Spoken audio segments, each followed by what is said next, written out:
Olá, meu nome é Maria e moro em Fortaleza, no Ceará. E o relato que vou contar aconteceu comigo quando eu tinha 17 anos de idade. Quero deixar claro que algumas situações inusitadas já haviam ocorrido comigo, mas não nesta dimensão. Bem, aqui em Fortaleza há um cemitério chamado São João Batista e é influenciado pelo estilo gótico. Muitos anjos, mausoléus, estátuas enormes e macabras. E nas épocas douradas, quando ele era o mais chique da cidade, vários políticos e até desembargadores e juízes eram sepultados lá. E quando se popularizou aquele estilo de cemitério, o local foi deixado de lado. Bem, acontece que parentes da minha mãe vinham há muito tempo sendo sepultados lá. E a ela foi destinada a tarefa de sempre atualizar os pagamentos do jazigo que a família dela possuía lá. Nesse dia, ela me pediu para acompanhá-la até o cemitério, para que ela pudesse quitar o carnê do mês referente. Bem, e eu que adoro o estilo e a arquitetura do lugar, fui de bom grado. Era um mês de setembro e as flores dos cajueiros sempre me davam bastante alegria. E por conta disso, eu sentei no banco do lado de fora da tesouraria do local, pois ali havia ar-condicionado.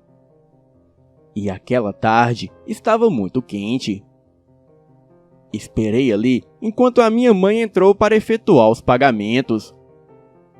O cemitério tem uma igreja.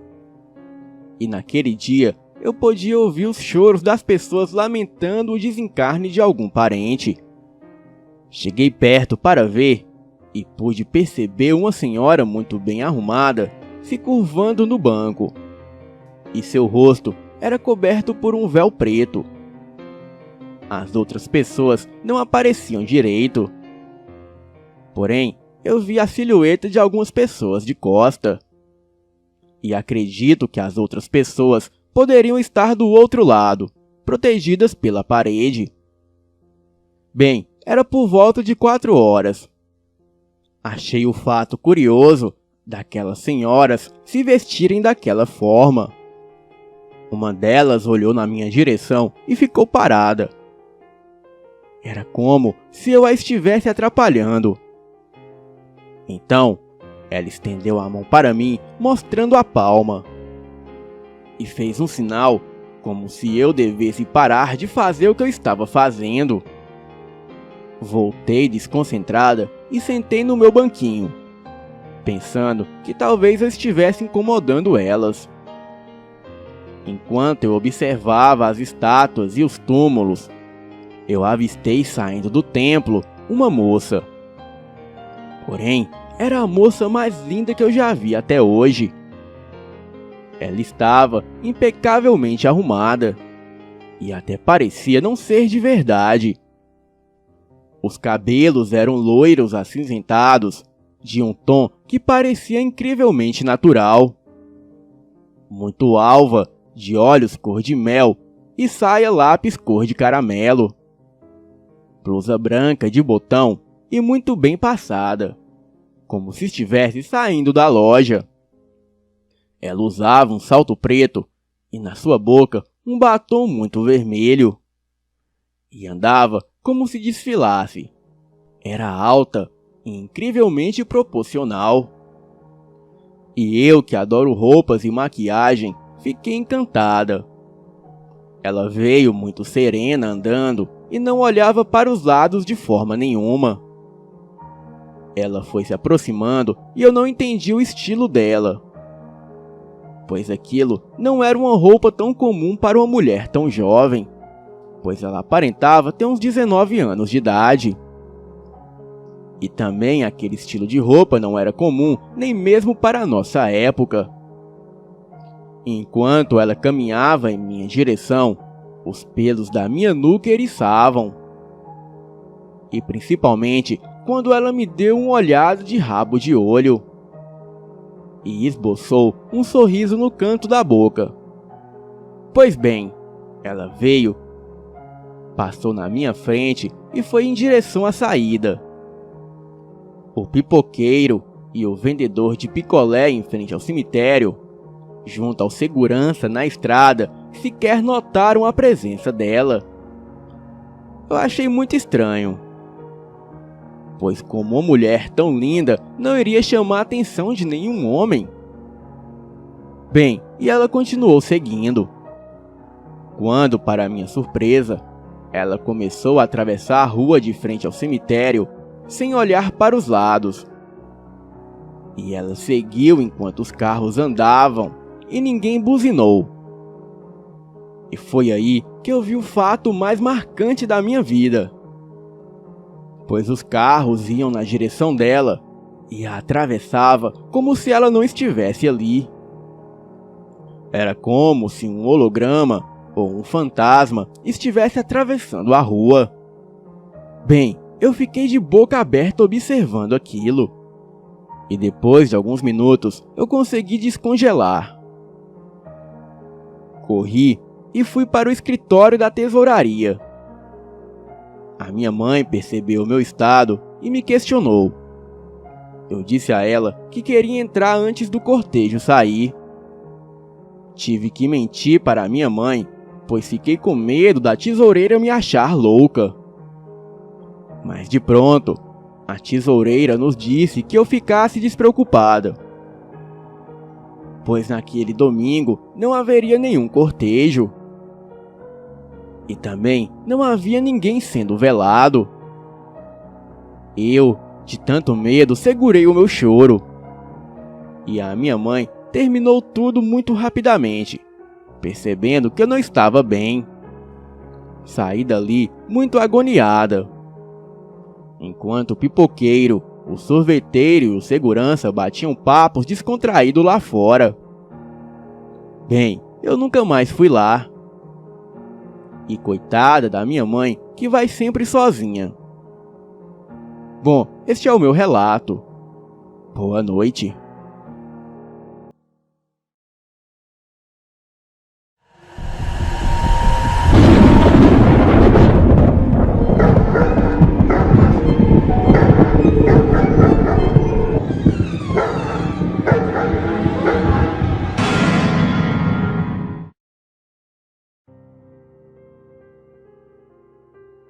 Olá, me chamo João, tenho 25 anos e moro em Osasco. Venho de uma família com diversidade religiosa, onde a minha mãe e mais alguns membros são espíritas. Eu, particularmente, não sigo nenhuma doutrina, mas acredito muito em Deus, nas forças espirituais e na natureza. E o que vou contar agora aconteceu comigo quando eu tinha 7 anos de idade. Antigamente, eles eram bem ativos com a religião. Faziam festas, rituais de várias finalidades, etc. Na maioria das vezes, as reuniões aconteciam na casa da minha tia-avó, que é mãe de santo. Até então, uma hora ou outra, algumas coisas diferentes marcavam presença, como o vento frio que vinha do nada, e barulhos de salto andando pelos cantos da casa.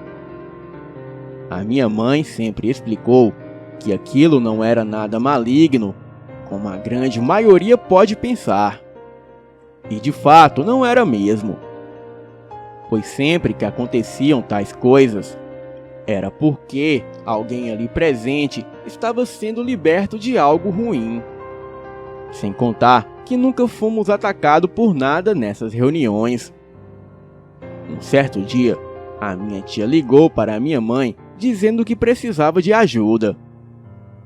Não me recordo para quê, porém era algo sério. A minha mãe conversou com meu pai e pediu para que ele nos levasse até a casa dela. E essa tia nos atendeu de imediato. E chegando lá, estavam os meus tios, primos e alguns amigos conversando em tom de preocupação e raiva. E quando entramos no quintal da casa, sentimos um cheiro muito forte de pimenta que começou a queimar os nossos rostos. Alguém percebeu e foi ao nosso encontro com algumas folhas nas mãos, pedindo para que esfregássemos um pouco nos rostos com os olhos fechados. E então não sentiríamos mais nada. E funcionou. A entrada da casa era pela cozinha. E ali estava sendo feita a pimenta. Passamos por lá e seguimos para a sala. E foi quando a entidade virou para mim e disse: "O que fiz aqui foi por uma causa maior. Não pense que machuquei o bicho em vão. E antes de ficar assim, espere e você terá uma surpresa." Bem, eu olhava e acenava com a cabeça, concordando com tudo. E depois que todos se acalmaram, a entidade recolheu o bichinho da mesa e a codorna estava mole com o pescoço pendurado. E com toda a certeza do mundo, a codorna estava morta. Então, a entidade juntou a codorna entre as mãos e voltou a falar aquele idioma estranho. E do nada, caiu na gargalhada. Assoprou as mãos que estavam fechadas com a codorna dentro, agachou e chamou a minha atenção. "Ei, menino, olhe." Bem, eu não queria, mas tive que olhar. E foi quando a entidade abriu as mãos e, para a surpresa de todos, a codorna saiu em disparada para fora de casa. Ele sorriu e disse que nem tudo é maldade. Também disse que ele fazia maldade sim. Mas naquele momento ele estava ajudando a salvar uma vida. Com a permissão do cara lá de cima. Este foi o termo que ele usou. E me emociono todas as vezes que conto isso. E desse dia em diante, eu comecei a acreditar piamente na existência de forças espirituais entre nós. Porém, nunca mais aconteceu algo assim. Pelo menos quando eu estava presente. Bem, este é o meu relato. Boa noite.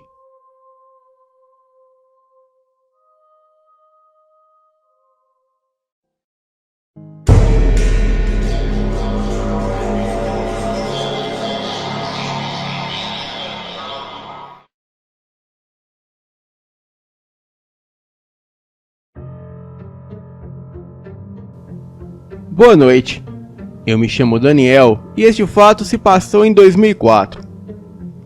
Eu estava de férias e resolvi, junto com uma amiga minha que morava no meu prédio, viajar para Juiz de Fora e ir passar a Semana Santa visitando um amigo meu que é padre e que morava lá em um seminário. Chegamos lá na Quinta-feira Santa e ficaríamos durante uma semana. O meu amigo morava em um seminário onde ele era o responsável pela casa e pela educação dos seminaristas que lá moravam. Mas, como era época de férias, alguns seminaristas viajaram para junto de suas famílias e por isso a casa estava bem vazia. O lugar era enorme, tinha muito verde, muitas árvores, vários prédios, muitos quartos, piscina, um campo de futebol imenso, algumas trilhas, um açude e até mais acima tinha um cemitério onde eram enterrados os padres da congregação. Eu e a minha amiga nos acomodamos no quarto de hóspedes e logo meu amigo nos apresentou a família dele que também estava lá para passar com ele a Semana Santa. Nos entrosamos todos logo de cara, e eu e a minha amiga ficamos super à vontade com a família do meu amigo padre. E ele deixou a gente com eles porque era uma pessoa muito ocupada. Afinal, vida de padre é assim mesmo. Naquele mesmo dia, à noite, o meu amigo iria celebrar uma missa numa comunidade próxima e ele precisava chegar lá bem cedo para atender os fiéis da comunidade.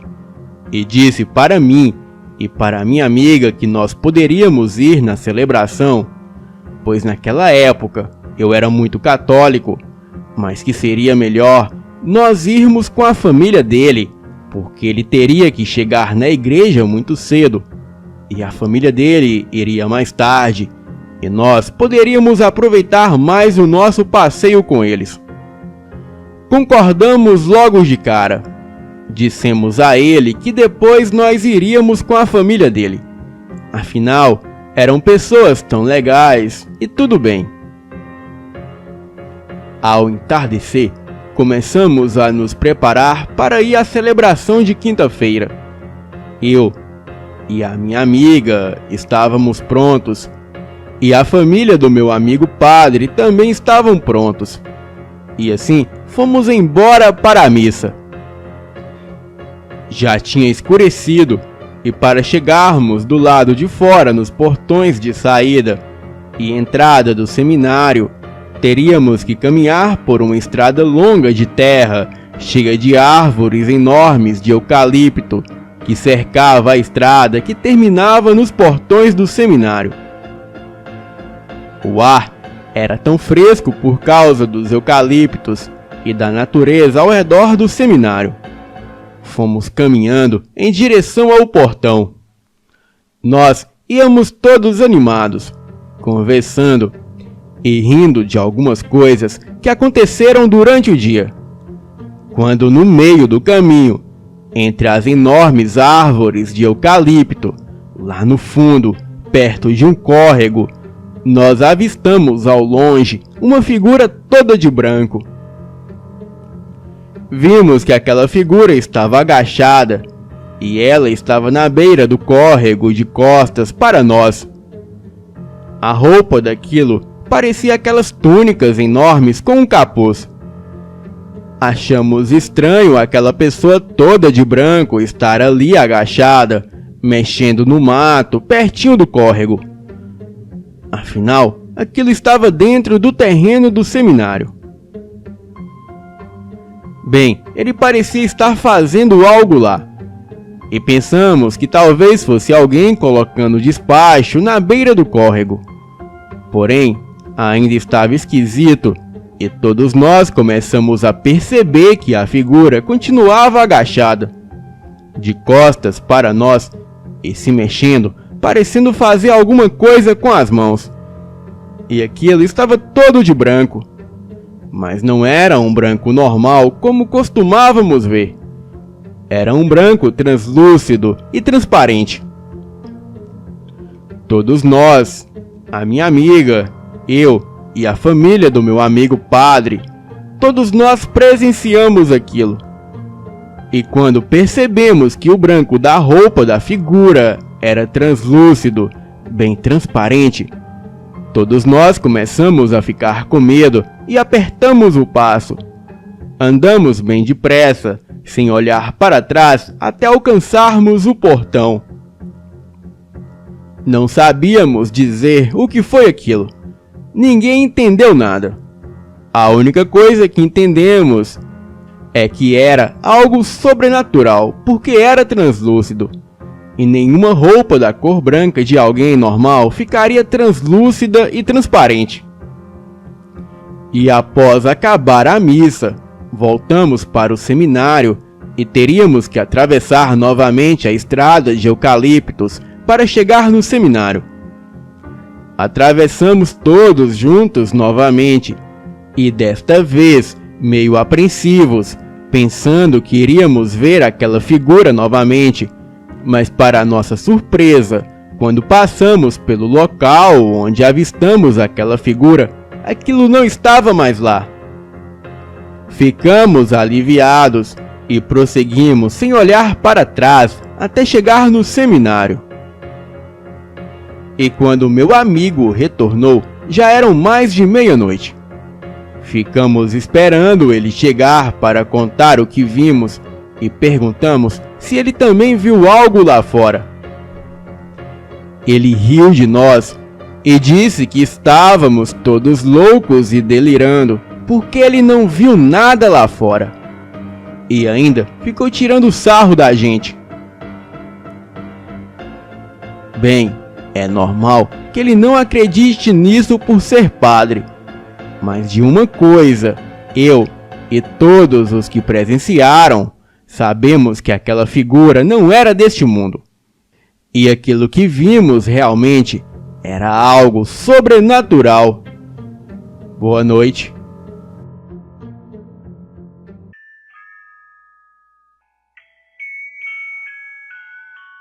Nunca acreditei em histórias sobrenaturais.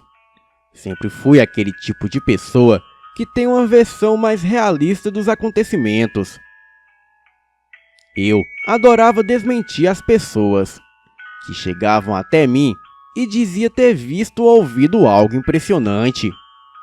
Mas depois do que presenciei certo dia, a minha vida mudou de vez.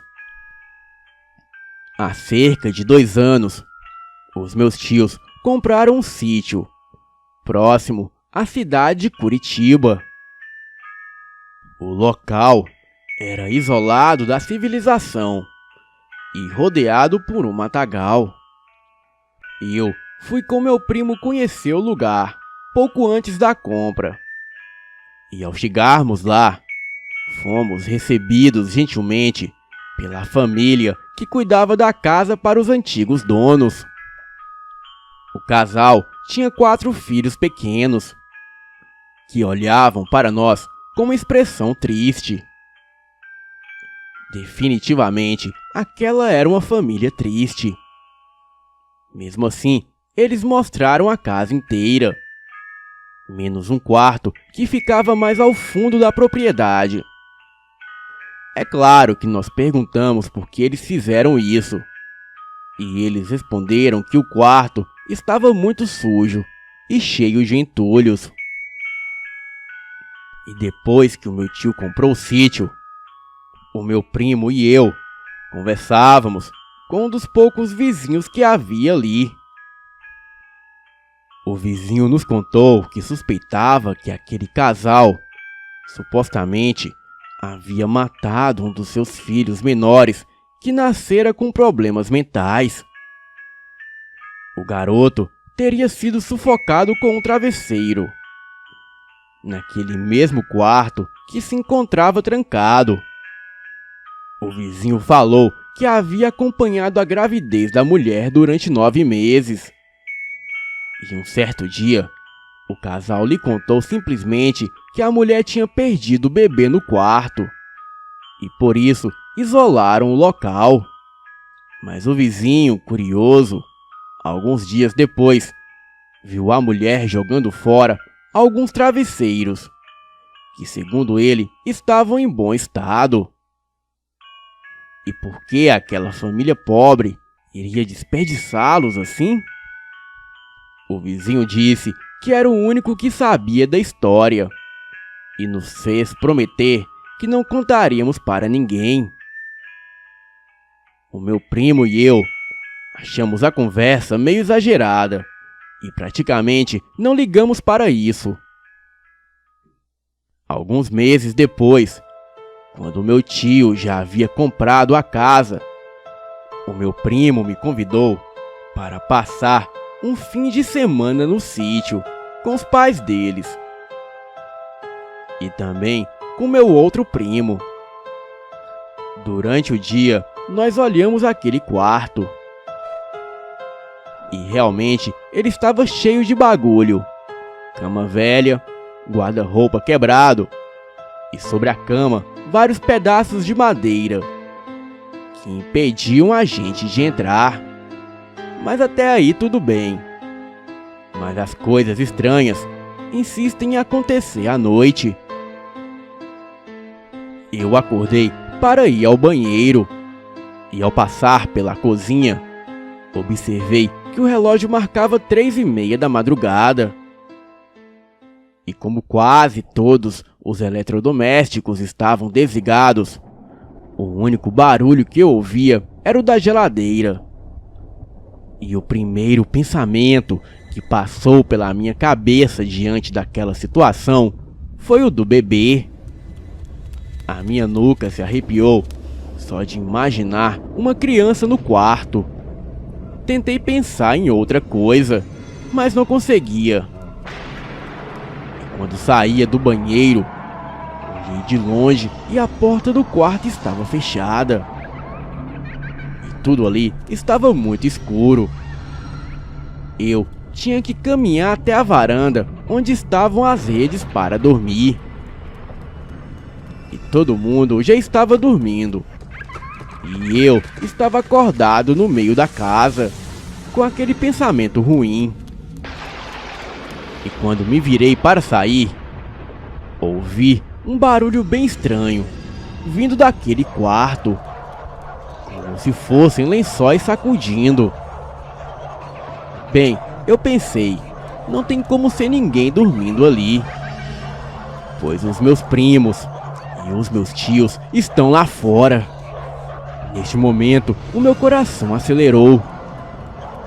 Óbvio que eu não iria até o quarto ver o que era que estava acontecendo, pois a minha intenção era sair dali correndo. Mas o que aconteceu em seguida travou as minhas pernas. Foi um segundo barulho vindo do quarto. Começou baixinho e lento, e de repente tomou a forma de um choro de bebê, daqueles estridentes. E aquele choro se transformou em risadas. Risadas de criança, mas bem macabras. Eu não tinha ar para gritar, e nem força nas pernas para correr. E mesmo sem querer, eu caí no chão e tapei os meus ouvidos. Porém, foi em vão, pois aquele som estava dentro da minha mente. E por mais que eu tampasse os ouvidos, eu ainda escutava.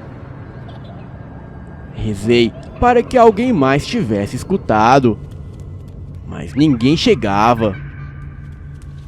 Pedi que o sol raiasse logo, mas me lembrei que eram 3:30 da madrugada. Me senti sozinho e o meu sangue estava quente, mas por fora o meu corpo parecia que ia congelar. As minhas pernas não obedeciam o meu comando. Quando a minha voz voltou, eu gritei para aquilo me deixar em paz. Então, aquelas risadas cessaram. Mas daí, eu vi uma silhueta negra de uma criança passar correndo para dentro daquele quarto, atravessando a porta.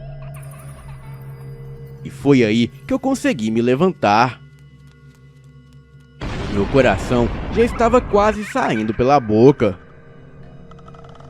Saí correndo e quando cheguei lá fora, eu acordei o meu primo e os meus tios, pois estava muito desesperado. Eles disseram que não viram e nem ouviram nada. E com as luzes acesas, os meus tios conferiram o quarto. Porém, não havia nada demais lá. Mas acredito que aquele choro e aquela silhueta só poderiam ser do garoto com problemas mentais, que havia sido assassinado pela sua própria mãe. Então eu deduzi que o primeiro barulho era de travesseiros e não de lençóis. Depois desse episódio, eu nunca mais pisei o pé naquele sítio, pois eu passei quase um mês tendo pesadelos com aquele ser do inferno. Boa noite. A minha mãe não cantava mais para mim dormir à noite. Afinal, eu já era bem crescido. Mas ainda assim, quando acordava no meio da madrugada, escutava ela cantando no quintal de nossa casa. Até que certa vez, tomei coragem e abri a janela do meu quarto, para ver o que ela estava fazendo cantando lá fora, aquela hora. A janela do meu quarto dava de frente para o quintal, mas assim que abri, aquele canto parou imediatamente. Fiquei pensativo e procurando com os meus olhos aonde estava a minha mãe em meio àquela escuridão. Daí um pouco, o canto continuou, mas desta vez estava muito distante e parecia vir de dentro da mata. No outro dia cedo, perguntei à minha mãe por que ela estava dentro da mata cantando durante a noite. O meu pai caiu na gargalhada. Disse que a minha mãe era bem louca, mas não a esse ponto. Bem, o meu assunto era sério, mas vendo o meu pai cair na gargalhada, eu acabei rindo também, e o assunto ficou como sendo uma piada. Uma certa noite, acordei novamente com a minha mãe cantando no quintal de casa. Mas desta vez, a voz estava bem próximo da minha janela. Fiquei assustado, porque não conseguia entender o que ela falava na música. Era como se ela cantasse em uma língua indígena. E foi aí que ela parou de cantar e começou a bater na janela. Era um toque-toque, e em seguida pedia para mim abrir. Eu, mesmo assustado, a obedeci e perguntei a ela o que ela estava fazendo lá fora. E ela disse que precisava que eu a acompanhasse até a mata, pois ela não queria ir sozinha. Eu disse que não queria sair aquela hora. Disse para ela chamar o meu pai para acompanhá-la. E foi aí que o sorriso meigo do seu rosto sumiu e deu lugar para um olhar demoníaco. Ela disse: "Vamos agora!" E me puxou pela janela. Eu comecei a gritar. Ela me colocou nos braços e saiu em disparada comigo em direção à mata. Eu gritava muito alto, e a única coisa que vi antes de entrar naquela mata escura foram as luzes da minha casa se acendendo. E depois de uns 10 minutos, com ela correndo feito louca, comigo nos braços mata adentro, ela se sentou embaixo de uma árvore e me colocou em seu colo e disse: "Agora você vai dormir." Eu continuava chorando de medo, falando que queria o meu pai. E ela só falava: "Psh, psh, vai dormir, vai dormir." E de repente começou a cantar para mim. Só que desta vez não era a voz da minha mãe, e nem as canções de ninar que eu conhecia. Era uma música muito macabra, e me recordo de alguns trechos que diziam: "Dorme, dorme, meu pequeno diabinho. Jaci vem das profundezas para te acalentar e sugar sua alma. E daqui nunca mais você vai se levantar." Esse era o único trecho que eu me lembro. Ela cantava com uma voz grave e distorcida. E por mais que eu estivesse em pânico de tanto medo, aquela música me deixou muito sonolento. Mas antes de dormir, eu olhei para a cara da minha suposta mãe e vi que não era ela. Aquela coisa que me segurava entre os braços era uma figura feminina, esquelética, da pele acinzentada, olhos negros e vazios, e um cabelo branco desgrenhado. Ela passava a mão sobre o meu rosto, e percebi que as suas unhas mais pareciam garras de tão grande. Foi só o que me lembro antes de dormir. Mas acordei pouco tempo depois, com a voz do meu pai me gritando. E assim que abri os olhos, aquela criatura estava com a sua boca na minha boca, mas não estava me beijando. Aquela coisa estava sugando algo invisível de mim, como se fosse a minha energia ou meu espírito, sei lá. Só sei que assim que acordei, eu pude ver um vapor sair da minha boca para dentro da boca daquela criatura. De fato, estava muito frio naquela noite. E normalmente, sai muita fumaça da boca quando alguém conversa. Mas a forma que aquela fumaça saía da minha boca não era algo normal. Era de fato a criatura sugando algo de mim para si. Me despertei muito assustado e gritei o meu pai desesperado. Ele chegou com os cães em questão de segundos onde eu estava.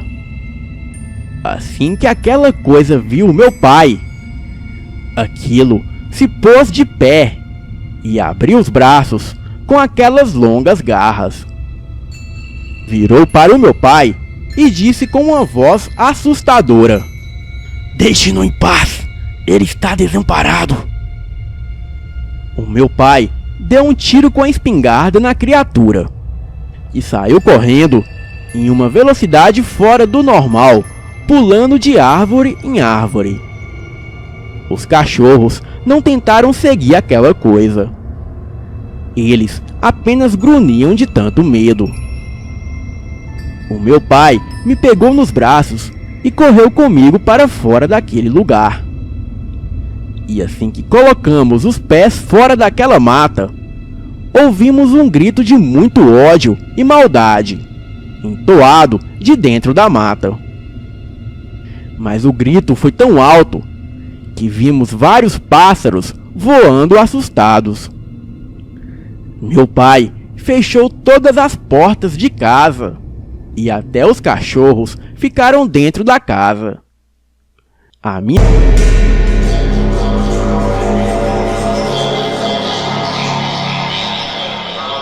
A tendência, quando estava prestes a sair de casa para a aula, resolvi ir até o quarto da minha mãe e perguntar se ela havia ouvido o barulho daquela bolinha. A minha mãe não deu ouvidos e disse que aquele som deveria ser na casa do vizinho. Bem, tentei me convencer do mesmo ônibus. É porque foi o mal quem realizou aquele desejo. E um dia, o Senhor da maldade, que é o demônio, virá te visitar. Isso é uma forma de cobrar e mostrar que ninguém está acima do bem e do mal, pois os dois lados existem, e nós temos o poder de evocá-los, mas também de sofrer as consequências. Boa noite.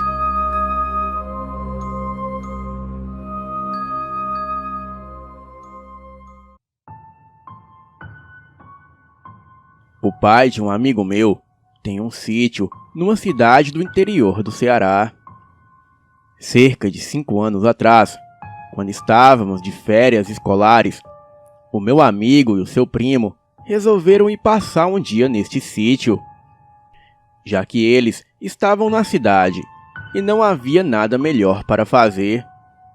Chegamos ao sítio por volta do meio-dia, e a primeira coisa que fizemos foi colocar os nossos calções de banho e ir para um açude que havia no local.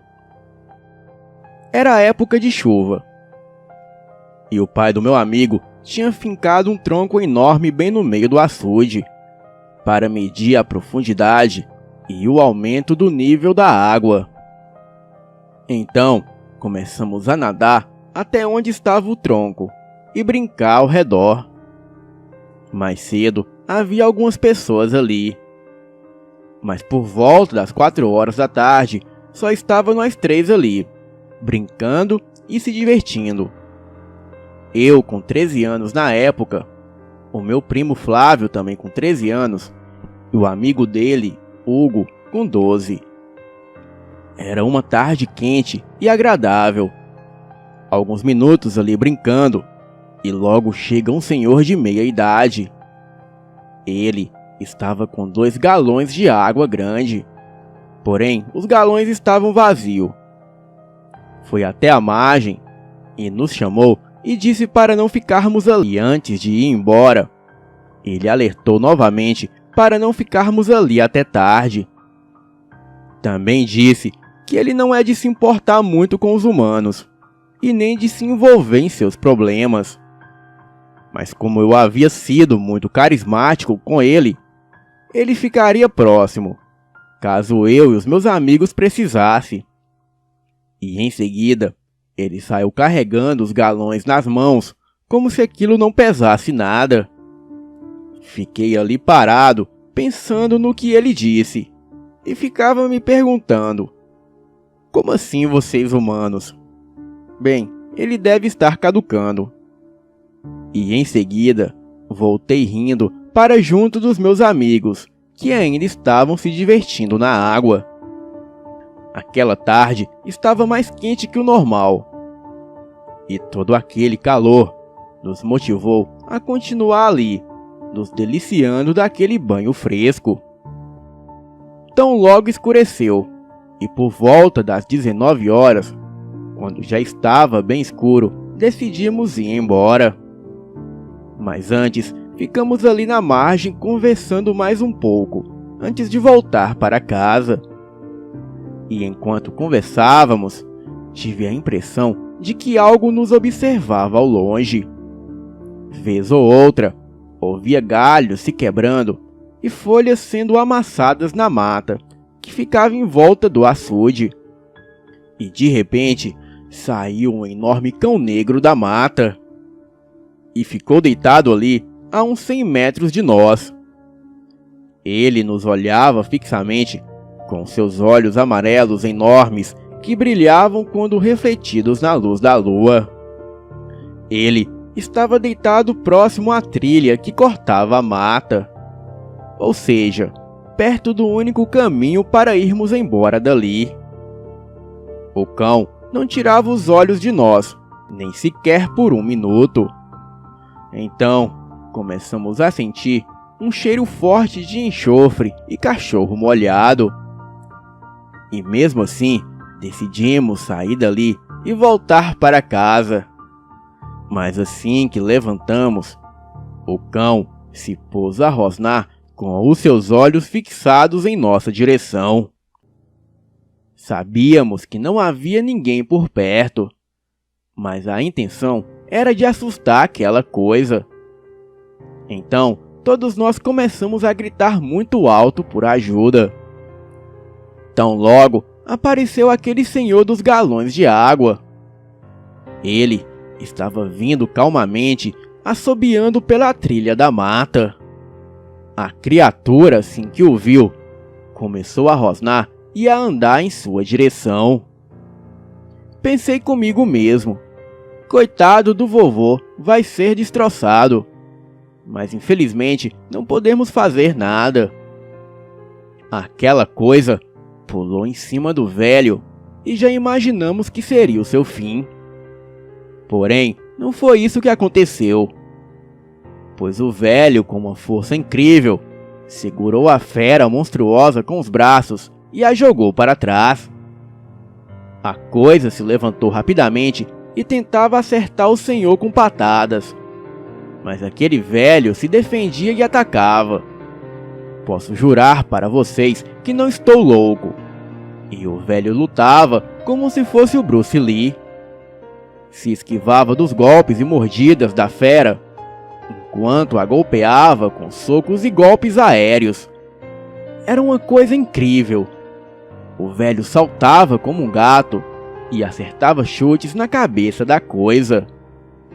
Eu e os meus amigos permanecíamos ali na água, observando toda aquela cena de luta. A fera, depois de levar outro chute na cabeça, se pôs de quatro, começou a urrar e a gemer. E novamente veio aquele som de ossos se partindo. Mas o que todos nós vimos foram garras saírem dos dedos da pata da criatura. Eram garras enormes.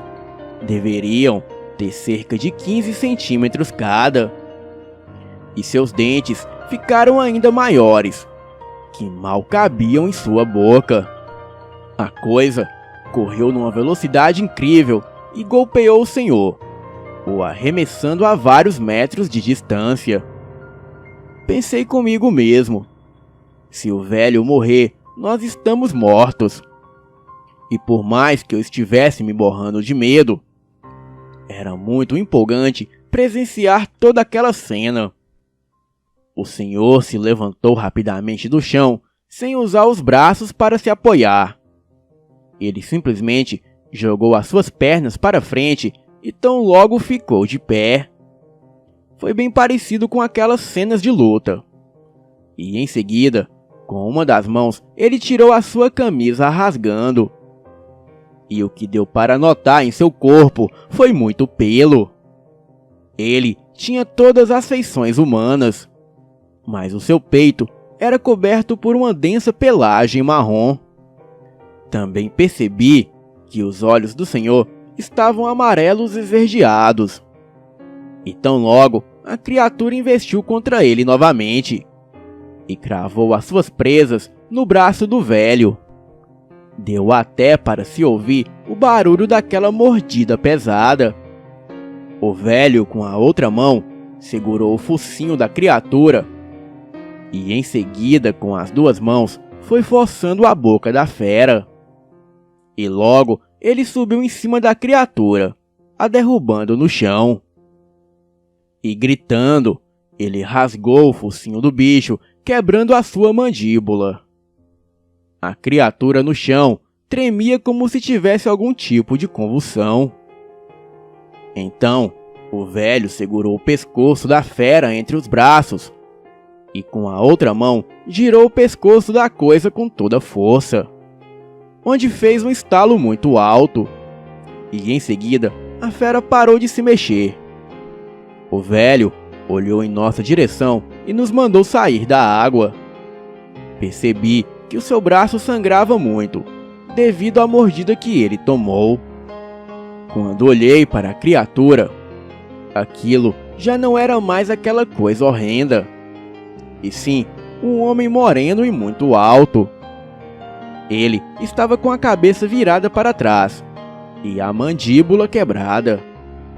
O velho nos mandou ir para casa, que agora ele iria dar um fim naquele corpo do homem, pois ele não queria problemas com os humanos. E nos pediu também para não contarmos este fato para ninguém.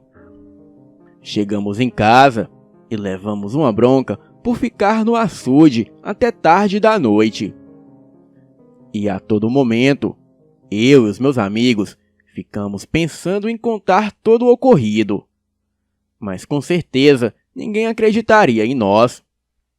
Bem, depois de 5 anos, resolvi enviar essa história para o canal, pois não quero partir dessa vida sem ninguém saber o que ocorreu comigo naquele dia. E até hoje, eu fico imaginando o que era aquele senhor que se julgava não ser humano, pois ninguém nunca o viu por lá. Bom, seja lá o que ele fosse, eu só sei que ele salvou a minha vida e sou muito grato a ele. Boa noite.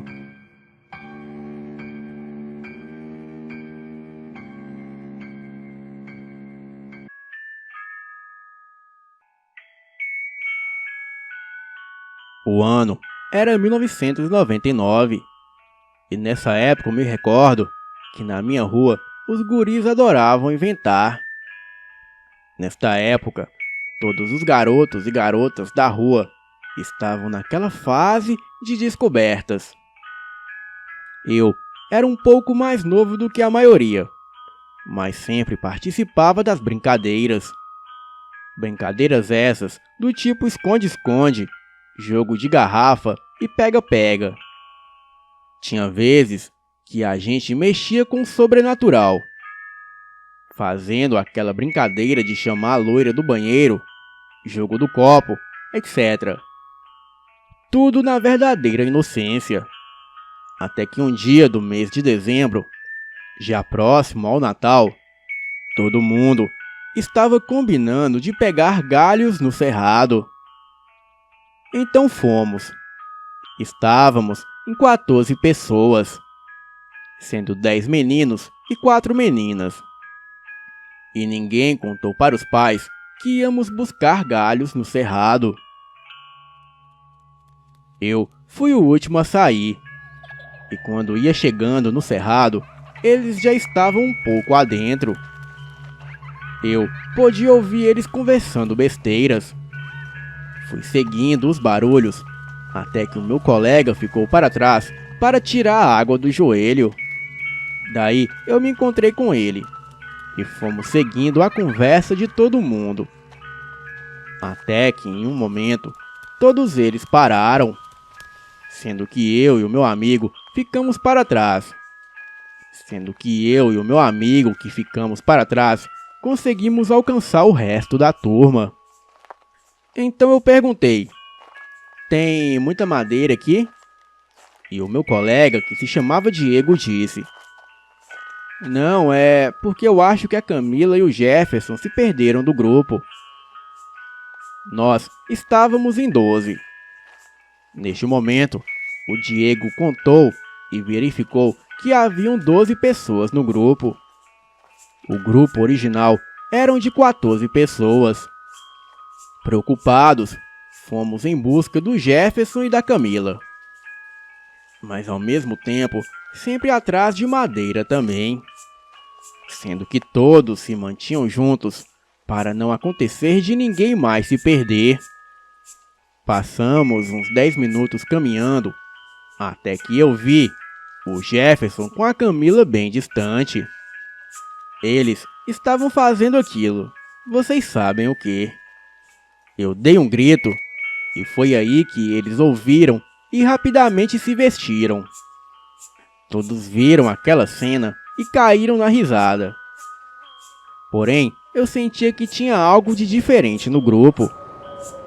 E daí eu me perguntei: somos 14 pessoas, certo? Então eu contei as pessoas do grupo e deu 15. Muito confuso, eu contei novamente e deu 15 pessoas de novo. Fiquei olhando a cara de todo mundo, pois eu conhecia todos do grupo. Foi então que o meu amigo Brian falou: você chamou mais alguém para vir conosco, Gustavo? Claro que não, eu respondi. Ele também começou a olhar o rosto de todos. Então, eu e o Brian paralisamos por uns segundos. Eu virei para ele e perguntei: você viu o que eu vi? Ele, querendo negar com a cabeça, respondeu que sim. Havia um garoto estranho no meio do grupo. Eu dei um grito e falei para todo mundo: vem todo mundo aqui! E rapidamente o pessoal parou e veio. Deviam achar que eu me machuquei. Eu contei que éramos 15. Então o Diego contou novamente. E quando ele chegou no 14, ele parou o dedo na Camila. E de uma forma desesperada, contou bem rápido: 15, 16, 17, 18. E quando chegou no 19, eu já estava correndo junto com todo mundo. Haviam muitos garotos estranhos no grupo, que surgiram misteriosamente, ninguém sabe de onde. Pois não havia mais ninguém por lá. Pois naquela mata só havia nós. Eu me lembro que corri tanto que eu era o primeiro na frente de todos. E para acabar com os nervos da gente, uma das meninas, a Isabel, correu e parou com medo. Eu me lembro de ter parado junto com o Diego. E ele deu um puxão no braço da Isabel. Aquele puxão serviu para dar um gás nela. E assim, ela começou a correr junto com o resto das pessoas.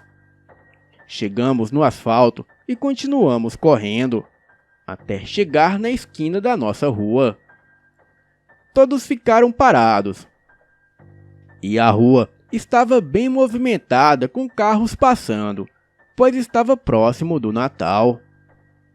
Então, o Jefferson disse: agora vamos contar em quantos estamos. E daí deu 14 pessoas. Da mesma forma, do momento em que saímos, todos estavam pasmos. E neste momento começamos a rir de tanto medo. Sabem aquele tipo de risada que surge para as pessoas se acalmarem? Pois é, foi assim. Agora, com relação aos garotos a mais que estavam no grupo no momento da contagem, eu me recordo que havia um rosto estranho, mas ao mesmo tempo conhecido. Parecia que a minha mente estava sendo enganada, estava confusa. Hoje, todo mundo se recorda deste fato. De explicação para tal fato, alguns dizem que foi porque daquele lado do cerrado, alguns ciganos que acampavam por lá sequestravam crianças da vizinhança para matá-los em rituais macabros. E outros diziam sobre estranhas criaturas como caipora e curupira que viviam naquela parte do cerrado. Eu não sei o que foi, só sei que até hoje eu nunca mais ponho os meus pés naquele local. Boa noite.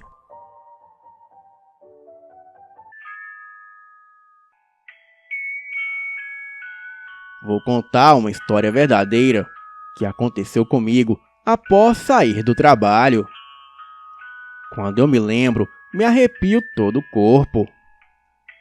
Saio do trabalho às 20 horas e levo mais ou menos 10 minutos do trabalho até atravessar uma passarela. Em um dia muito frio e chuvoso, estava eu indo para atravessar a passarela sobre a rodovia Presidente Dutra, no Jardim Satélite, quando olhei e vi que tinha um rapaz parado no meio da passarela. Olhei para os lados e para trás e vi que não tinha ninguém para atravessar junto comigo. Estranho que sempre tem um pessoal atravessando neste lugar. Percebi também que o local estava em um ar muito diferente. Embaixo da passarela é muito movimentado, mas no momento não tinha movimento nenhum de carro. E o lugar ainda continuava com aquela atmosfera diferente e muito mais frio que o normal. Enfim, naquele momento a minha atenção estava toda naquele rapaz.